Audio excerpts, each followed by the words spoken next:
Hello बच्चों, कैसे आप सब। आशा करती हूँ कि आप सुरक्षित एवं अच्छे होंगे। तो आज हम शुरुआत करने जा रहे हैं कक्षा तीसरी का विषय हिंदी का व्याकरण वाला पाठ क्रमांक 11 विराम चिन्ह। तो बच्चों, विराम का अर्थ क्या है? विराम का अर्थ होता है रुकना। तो जैसे कि अपनी बात को ठीक ढंग से कहने और समझने के लिए हमें बातचीत में रुकना पड़ता है ताकि आगे वाले व्यक्ति को समझ सके। और लिखते समय भी विराम को दिखाने के लिए कुछ विशेष चिन्हों का प्रयोग करना पड़ता है। तो इन चिन्हों को क्या कहा जाता है? विराम चिन्ह। जैसे उदाहरण के तौर पर हम समझेंगे, जैसे राहुल और हिमांशु दोनों में बातचीत हो रही है।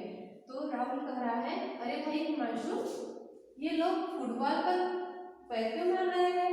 तो इस वाक्य में देखो, अरे भाई हिमांशु, वह हिमांशु को कह रहा है ना, तो बीच में ही वह रुक गया और पूरा वाक्य होने के बाद में कुछ चिन्ह लगाया हुआ है, मतलब प्रश्न पूछा है इसलिए प्रश्न का यहाँ चिन्ह लगाया हुआ है। तो उसका उत्तर देते हुए हिमांशु कह रहा है, गोल करने के लिए। पैर क्यों मार रहे हैं? गोल करने के लिए। तो उसका जो वाक्य है वहाँ पूरा हो चुका है, इसलिए यहाँ पे पूर्ण विराम में चिन्ह लगाया गया है। उसके बाद है राहुल, अरे यहाँ फुटबॉल इतनी तो गोल है और कितनी गोल करेंगे? तो इस तरह से देखो बीच बीच में कुछ विराम चिन्हों का उपयोग किया गया है। तो इन्हीं को क्या कहते हैं? विराम चिन्ह। मतलब कुछ कहने और समझाने के लिए इन चिन्हों का उपयोग किया जाता है। तो इसी प्रकार लिखित भाषा में विराम चिन्ह देने के लिए जिन चिन्हों का प्रयोग किया जाता है उन्हें विराम चिन्ह कहते हैं। तो विराम चिन्ह कुछ इस प्रकार के होते हैं, जैसे कि पहला है पूर्ण विराम। तो वाक्य को जब पूरा होने के बाद में इस तरह का पूर्ण विराम दिया जाता है। अल्प विराम, अल्प विराम कब दिया जाता है? जब अधूरा वाक्य होता है, कुछ आगे भी और कुछ कहना होता है, तब अल्प विराम इस चिन्ह का उपयोग किया जाता है। प्रश्नवाचक चिन्ह, जब कोई प्रश्न पूछता है तो उसके आगे प्रश्नवाचक चिन्ह का उपयोग किया जाता है। निर्देशक चिन्ह, कोष्टक, विस्मयबोधक चिन्ह, उद्धरण चिन्ह, इस तरह के चिन्हों का प्रयोग किया जाता है लिखने के लिए और समझाने के लिए। तो इसी तरह के और भी इनके बारे में विस्तृत जानकारी देखने के लिए चलते हैं किताब की ओर। तो पहला है पूर्ण विराम। पूर्ण विराम का इस्तेमाल कब करते हैं? प्रत्येक वाक्य पूरा होने पर पूर्ण विराम लगाते हैं। जैसे यहाँ लड़का अच्छा है, उसके बाद में पूरा हो गया इसलिए हम पूर्ण विराम का उपयोग किया है। फूलों पर तितलियाँ हैं, तो ये हो गया पूरा वाक्य, इसलिए यहाँ पर पूर्ण विराम का उपयोग किया गया है। दूसरा है अल्प विराम। तो वाक्य में जहाँ बहुत कम समय के लिए रुकना पड़ता है वहाँ अल्प विराम का प्रयोग किया जाता है। जैसे रमा, दिव्या और सुहानी स्कूल जा रही है। तो देखो रमा इस शब्द को बोलने के बाद में कुछ समय के लिए रुका हुआ है, इसलिए यहाँ पर अल्प विराम दिया हुआ है। दूसरा वाक्य दिया है रुको मत, तेज भागो। तो रुको मत के बाद में कुछ समय के लिए रुकना पड़ रहा है, इसलिए अल्प विराम का यूज किया गया है। तीसरा है प्रश्नवाचक चिन्ह। प्रश्नसूचक वाक्यों के अंत में प्रश्नवाचक चिन्ह का प्रयोग करते हैं। जैसे तुम्हारा क्या नाम है, तुम कहाँ जा रहे हो। तो इस तरह के जब प्रश्नसूचक रहते हैं तो उनके आगे प्रश्नवाचक चिन्ह का प्रयोग करते हैं। चौथा है निर्देशक चिन्ह। इसका प्रयोग वाक्य या वाक्यांशों के बीच होता है। जैसे सुमित ने कहा, यह मेरी पुस्तक है। वर्ण के दो भेद होते हैं, स्वर और व्यंजन।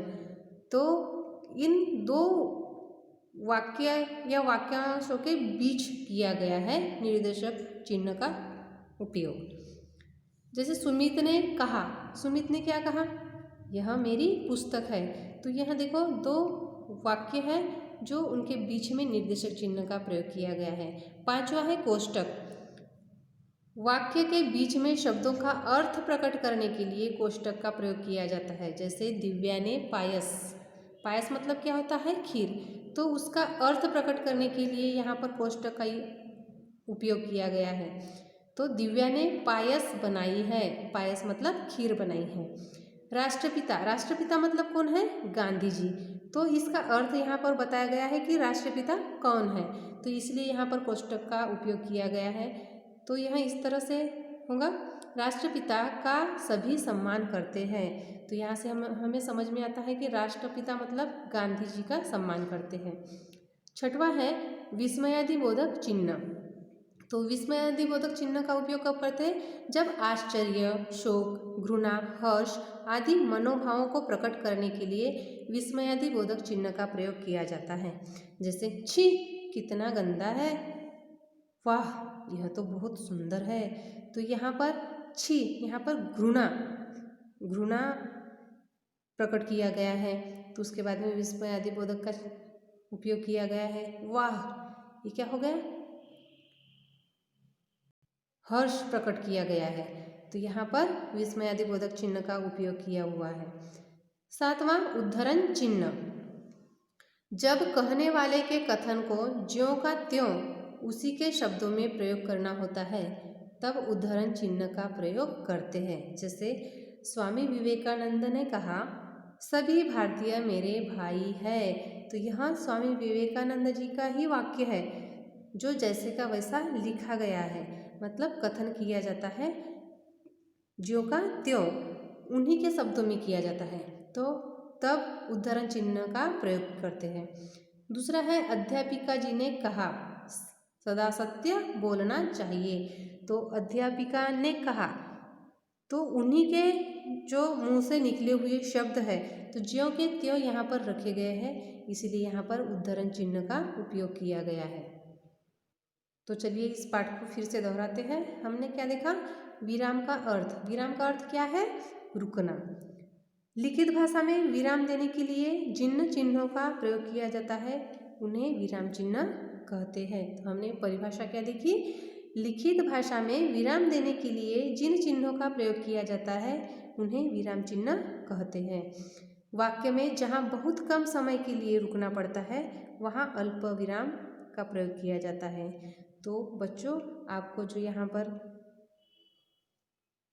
परिभाषा बताई गई है वह परिभाषा आपको याद करना है, और विराम चिन्ह कौन से हैं और उनका उपयोग कैसे किया जाता है आपको यहाँ पढ़ना है और याद कर लेना है। आशा करती हूँ कि आपको यह जो पाठ है विराम चिन्ह समझ में आ गया होगा। धन्यवाद।